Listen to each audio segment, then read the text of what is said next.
Hindi daw minamadali ni Cheese Escudero mga kababayan ang impeachment case laban kay VP Inday Sara Duterte dahil anya, baka hindi matapos kung uumpisahan daw nila mga kababayan sa pagbabalik sesyon nila sa June 2. Alam naman natin yung impeachment case mga kababayan, magtatagal yan ng ilang buwan. Tapos, ang gusto nito si Cheese Escudero mga kababayan, sa next batch sa senador na uumpisahan. Dahil anya, kapag uumpisahan daw nila mga kababayan bago magpalit ng mga senador, ibababa na daw ang 12 niyan. Otomatiko na daw mga kababayan na magwawagi ito si Sara Duterte. Kaya ang sabi niya, kahit pa daw maraming clamor mga kababayan, ay hindi siya naniniwala dahil baka matulad daw ito noong panahon ni Cristo. Na baka daw mapako rin sa cross ito si Sara Duterte kagaya ni Jesus Christ. Ano bang pinagsasabi nito si waiter mga kababayan?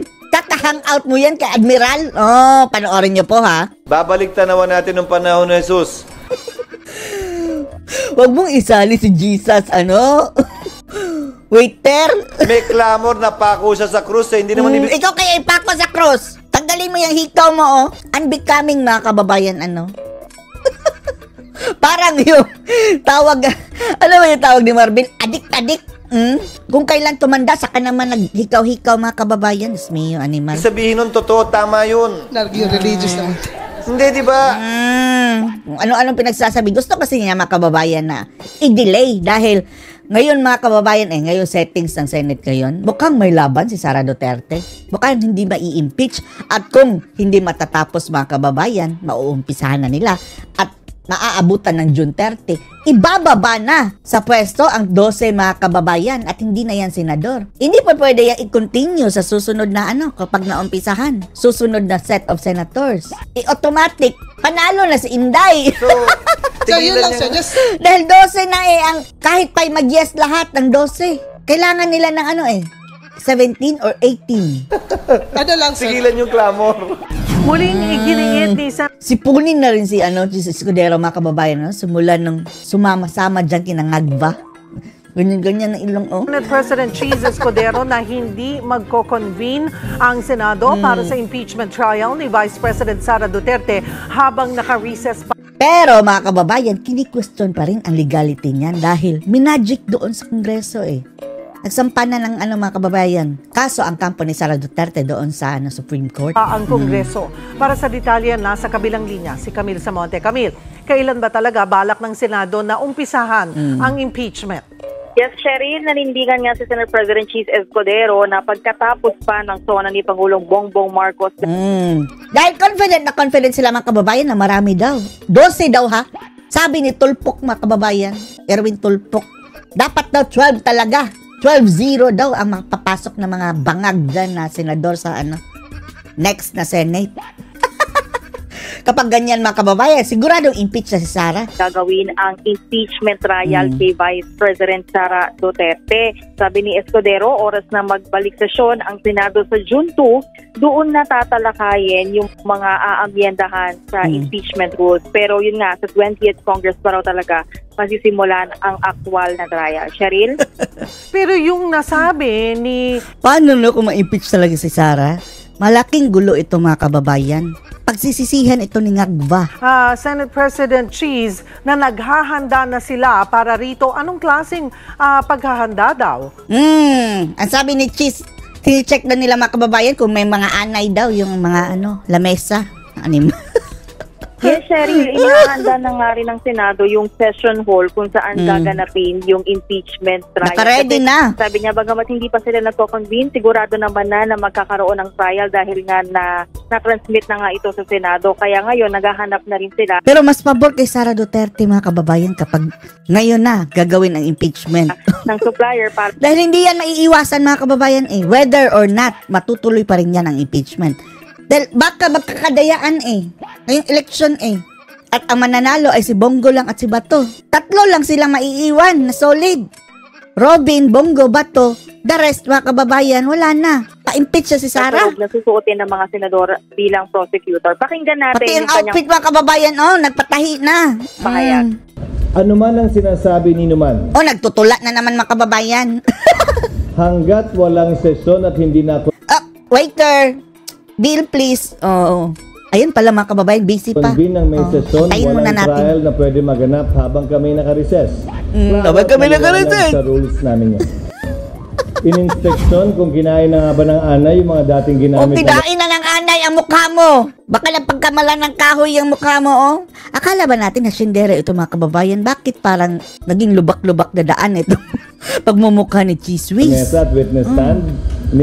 Ito ba talaga ang mga type ni Heart Evangelista mga kababayan? Nilagay sa kanya-kanya mga lugar at nang makita kung ano pa yung mga kailangan gawin at paghandaan. Dahil naisampa na ang impeachment, may katiyakan na magkakaroon ng impeachment trial at kailangan ito Umpisahan nyo na!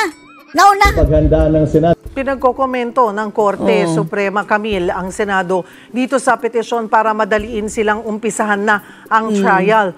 May sagot ba dito si Senate President Cheese? Yes, Cheryl, nakipag-ugnayan na raw ang Senado sa Office of the Solicitor General bilang ang Solgen. Eto kaya mag-inang Villar mga kababayan, no? Ano kayang boto nito? Eto si Mark tahimik lang pero gabinete yan ni PRRD. Tatay do rin kaya nga si PRRD? Anong nanay niya si Cynthia Villar. Notado yung kalyado ng mga Duterte mga kababayan. Kaso lang, yung kapatid nitong si Mark na tahimik lang na si Camille Villar, ang siya papalit sa kanyang nanay na si Cynthia dyan. Dahil, you know na, family business, dapat magpatuloy mga kababayan.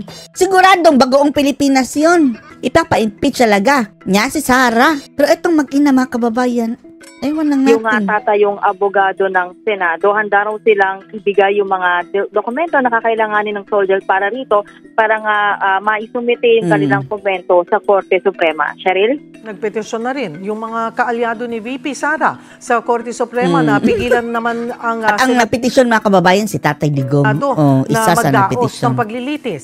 May reaction din ba dito si SP? Yes, kaugnay naman dyan sa mga petisyon nga na inihain sa Korte Senate Suprema. President. Sabi ni Escudero, mabuti nga raw yan na nasimulan na maghain ng petisyon bago pa masimulan yung kanilang impeachment trial dahil nga at least magkakaroon daw ng sapat na panahon ang Korte Suprema para mailabas yung kanilang desisyon kaugnay dito at hindi sila technical. Yun kasi, Cheryl, yung sinasabi ni SP Escudero. Sana mag-decide ang Supreme Court mga kababayan na illegal yung pag-file nila ng impeachment dahil parang mga kababayan magic. Last day, at kapag maibasura yan ng Supreme Court mga kababayan, safe si Sara ng 1 year. Next year na naman sila magsasampa. Ayaw nga nilang madaliin itong impeachment proceedings dahil kailangan nilang mag-ingat at hindi nga sila ma-technical at na baka sa huli, questionin lang din ito ni VP Sara sa Korte Suprema. At may mga nagsasabi na magkakaproblema kung paaabutin pa sa susunod na Kongreso itong pagdinig sa impeachment. Oo nga, tapos gusto talaga ni Cheese Escudero mga kababayan na June 30 na after.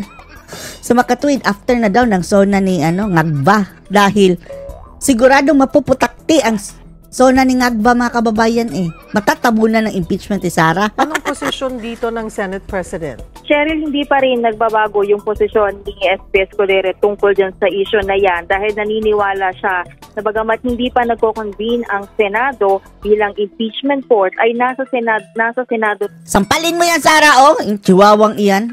Suntok mo kagaya ng sheriff. na yung jurisdiction. Nasa harapan na niya mga kababayan, Diyos mio. Para nga dyan sa impeachment case laban sa Vice. Kaya naman, oras nga na mag-convene sila sa June 2 para mapag-usapan yung mga amendahan sa impeachment court. Naniniwala siya na kahit 20th Congress na at mga bagong senador na yung uupo mapagdidiskusyonan at magkakaroon pa rin. Sipunin na siya mga kababayan. Impeachment laban sa Vice. Cheryl? When is the earliest, in your estimate, na magagawa yung After the impeachment 20th trial? Congress convenes. That's what I've been saying from day one. 20th Congress pa mga kababayan. 19th na yun Meaning sa new set of senators. Dahil sigurado na impeach si Sara kapag ganyan. Kung madadaya nila mga kababayan at mag-landslide ang mga bangag, mga bagoong Pilipinas. Anong masasabi niyo dito? Post your comments below.